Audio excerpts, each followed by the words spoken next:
एक मिसाल मैंने आपको दी कि हर औरत, कामयाब औरत के पीछे एक मर्द का हाथ भी होता है, लेकिन कभी कभार मर्दों के हाथों ही वो निकल जाती हैं घर से बाहर और उनके पीछे किसी का हाथ नहीं होता। बस वो लड़ रही होती हैं ज़िंदगी से, एक फ़ाइटर की तरह काम कर रही होती हैं। सो अभी हमने आपकी मुलाकात एक कपल से कराई, दोनों मियाँ बीवी मिलकर मेहनत कर रहे हैं। यहाँ ये औरत अकेली हैं और इनके लिए शायद हम एक ऐसा प्लेटफॉर्म बन सकते हैं जिसकी वजह से ये बहुत आगे जा सकें। आइए आपकी मुलाकात कराऊंगी अरीबा से। अस्सलाम वालेकुम अरीबा। वालेकुम अस्सलाम। कैसी हैं आप? मैं ठीक हूँ। मैं वही सोच रही थी कि अरीबा, एक जवान जहान औरत के लिए ऑफिस में काम करना इतना मुश्किल हो जाता है, जिसको एक आदत नहीं होती काम करने की, घर में रहने की आदत होती है, इतना कॉन्फिडेंस नहीं होता, और आप प्रेयर हॉल के बाहर जो है वो समोसे, पैटीज, पकौड़े वो बेचती होती हैं। अच्छी खूबसूरत हैं आप, यंग हैं। सो क्या फेस करना पड़ता है अरीबा को? क्या फेस करना पड़ता है? 1.5 साल से तो मैं ये कर रही हूँ। पहले मैंने डिप्लोमा सर्टिफिकेट कोर्सेज किए प्रोफेशनल शेफ के। कहाँ से पढ़ा है? गौतम पिथम स्किलिस्टन वगैरह से किए थे। अच्छा। फिर मैंने 5 स्टार होटल में काम किया। 6 मंथ्स की ट्रेनिंग की बेकरी में। आप प्रोफेशनल शेफ हैं? जी। Oh my God. फिर उसके बाद प्राइवेट हॉस्पिटल में मैंने एक काम किया, मेन किचन, कैंटीन वगैरह। जी, मेन किचन और बेकरी में मैंने काम किया। अच्छा। वहाँ मैंने 3.5 साल जॉब की। अच्छा। फिर मुझे एक छुट्टी करने पे निकाल दिया। अच्छा। तो वहाँ भी मसले होते थे, फेस कर रही थी। फिर मैं ऑनलाइन भी करती थी, बच्चों के कपड़े भी सेल करती हूँ घर में। घर से निकली कैसे आप? क्या ऐसी मुश्किल आई कि आपने एज प्रोफेशनल शेफ ट्रेनिंग ली और ये सारी वाइट कॉलर जॉब छोड़कर आप रोड पर आके ये चीज़ें? क्योंकि मैं सिंगल मदर हूँ, मैंने अपने बच्चे पाले। सेपरेशन हुई आपके? जी, मैं सेपरेट हूँ। और वो क्यों हुई, क्या वजह हुई? कोई वो कमाते नहीं थे, वही नशा पानी वगैरह सब करते थे। तो तकरीबन 9 से 10 साल हो गए मैं अपने बच्चे पाल रही हूँ। पहले मेरे घर वाले करते थे, जब तक उन्होंने मुझे सपोर्ट किया। जब मेरी अम्मी शादी के बाद से ही नशा करते थे? नहीं, बाद में करने लगे थे। पहले नहीं करते थे, पहले वो कमाते खाते थे? जी जी। तब आप घर में होती थी? जी जी, मैं घर में होती थी जब भी, लेकिन वो काम काज नहीं करते थे, मेरे घर वाले ही सपोर्ट करते थे।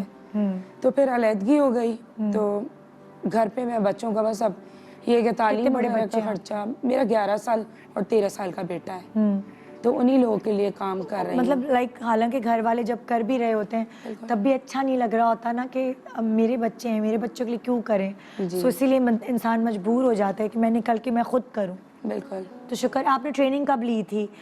शादी के बाद ली है जब ये हालात हुए? जी, काफी टाइम बाद। तो बस यही होता था, कभी अब्बू भी कहते थे कोर्स करने जा रही है, घर में तो ज्यादा काम नहीं करती है, इतनी कुकिंग नहीं करती। मैंने कहा नहीं, मैं कर लूंगी। मेरे पास एक लॉकेट था। कभी कभार हमारी कितनी ऐश होती है ना कि घर में हम अम्मी कहती रहती हैं हम बना दो, रोटी डाल दो, हांडी चढ़ा दो, और हम उस वक्त अम्मी को हल्का ले रहे होते हैं, हम नहीं कर रहे। भाई किसी को क्या एक पता लॉकेट सेल किया था गोल्ड का, तो उससे फीस पे करके मैंने काम किया था। ओह माय गॉड। तो बस उसके बाद मुझे फिर स्कॉलरशिप मिली कि मैंने अच्छी वहाँ से कोर्स किया। तो फिर उसके बाद करते करते फिर मैंने ट्रेनिंग की। ट्रेनिंग के बाद जॉब की। जॉब में बहुत मसले हुए, बहुत ज़्यादा। फिर मैं घर में लाइव सेशंस करती हूँ फेसबुक पे, बच्चों के कपड़े सेल करती हूँ और यहाँ काम करती हूँ। सारा दिन यहाँ हो जाता है। अभी मुझे कोविड भी हो गया था वहीं पर। फिर वो तो आपका तो रोज़ की रोज़ कमाई होती होगी? बहुत मसला हुआ, थोड़ी बहुत, बस किसी ने हेल्प की कि 5-10 हज़ार रुपये किसी ने भेजे मुझे कि दवा वगैरह कर लेना, अपने बच्चों का कर लेना। उसी में गुजारा किया। मैं 15-20 दिन घर बैठी रही। नाज़ायरे कपड़े सेल किए तो हाथ नहीं लगा सकती, घर पे थी, कहाँ से सेल करती। तो बस आज आवाज़ और हालत काली हो गई हूँ, हशर हो गया वक्त से पहले। बस वहाँ काम कर रही हूँ। ऐसा नहीं कहें आप, सारा दिन सब सही हो जाएगा, सब सही हो जाएगा। ये तो एक वो जिंदगी में इम्तिहानात आते ही ऐसे ही। बिल्कुल। सेहत आपकी सही है, सबसे बड़ी बात। आपके बराबर हम एक दूसरे को देखकर भी शुक्रगुजारी कर सकते हैं कि आपके बराबर एक कैंसर पेशेंट सर्वाइवर बैठी हुई है। सो शुक्र करें कि आपकी सेहत अच्छी है, कि आप अपने पैर पे खड़ी होकर काम कर रही हैं, ओपन एयर में बैठती हैं, यंग है, प्यारी है। एक सिलेंडर यहाँ है, रोज समोसे फ्राई करती हूँ, वो भी कभी गैस लीक हो रही है कुछ। एक सिलेंडर इस साइड होता है, चूल्हा यहाँ होता है। संडे अपना बेटा लेके जाती हूँ, बेटे को, क्योंकि वो पढ़ाई करता है, उसके पास टाइम नहीं। जब कोई आता है, ये कैसे काम कर रही हो, हमें देख के डर लग रहा है, चादर बचाओ, दुपट्टा बचाओ, ऐसे खड़ी हो।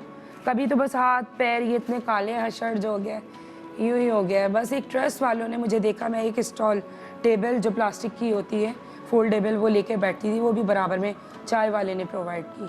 मेरे पास इतना नहीं है कि मैं एक्स्ट्रा खर्चा करूं, तो उस पर मैंने लगाती थी। लोग नहीं आते थे मेरे पास कि पता नहीं कैसा बेच रही होगी। तो एक मेरी वीडियो बनाई किसी ने, वो वायरल हुई, तो वहाँ से ट्रस्ट वाला आया मेरे पास। उसने जितनी उनके बसात थी उन्होंने मुझे कियोस्क प्रोवाइड किया कि आप फ्राइज़ का काम बढ़ा लें।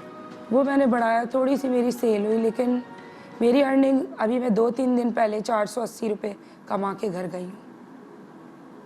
काम है नहीं है, पार्क है, कभी 800 रुपये भी कमाती हूँ। आने जाने का किराया निकालती हूँ, कॉस्ट भी तो निकालनी है। प्रॉफिट नहीं हो पाता। किराए पर? मैं अपने वालिदैन के साथ रहती हूँ, उनका अपना घर है। अच्छा अच्छा। तो बस थोड़ा बहुत कपड़ों का करती हूँ। अभी कपड़ों का भी नहीं चल रहा, हालात बहुत टाइट चल रहे हैं।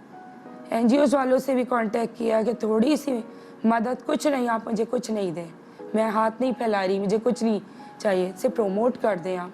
लेकिन नहीं, चल के गई हूँ कि आप मेरे पास यहाँ आ जाए, मैं पकौड़े बेचती हूँ, नहीं आए। घर में कोई रिश्तेदार या कोई ये तो नहीं कहता कि तुम क्यों कर रही हो ये? अक्सर हो जाते हैं ना, खानदान वाले खड़े हो जाते हैं, पकौड़े बेच रही हो, हमारी नाक कटवाओगी। इस तरह के लोग आपको हमेशा हर दौर में मिलते हैं। देखिए, मुझे निवाला तो कोई देने नहीं आ रहा। सबसे बड़ा हाथ मेरे माँ बाप का है, वो मना नहीं करते तो कोई क्यों करे। मेरी अम्मी मुझे रोल समोसे बना के देती है, अल्लाह। क्योंकि मेरे घर के हालात ऐसे हैं, जो मैं बाहर दूंगी, मैं अपनी अम्मी को थोड़ा दे देती हूँ, वो एक वक्त की हांडी पका लेती है।